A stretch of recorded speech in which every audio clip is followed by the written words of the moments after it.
Mungu anapenda tuwasaidie hata wasio haki. Mungu akikuchagua kuwa mwenye haki katikati ya wasio haki, na wale wasio haki na wenyewe wameitwa na Mungu kutumikia taifa, wewe mwenye haki ni wajibu wako kuwasaidia. Kama ambavyo Farao alikuwa si mwenye haki, lakini Yusufu alikuwa msaidizi wa Farao. Kama ambavyo Nebukadneza kwenye enzi zile ulikuwa utawala wa Babylon, ambao leo ni Uajemi, Iran. Wairani hao walikuwa si wacha Mungu, lakini Danieli alikuwa mcha Mungu na akiwa akiwasaidia.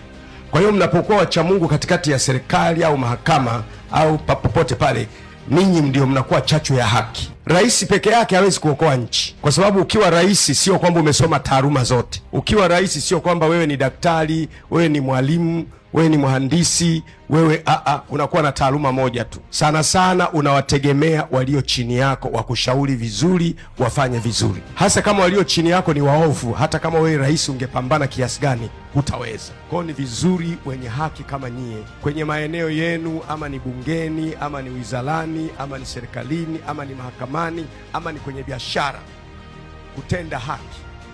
Haki ikistawi katika nchi, watu wanafurahi.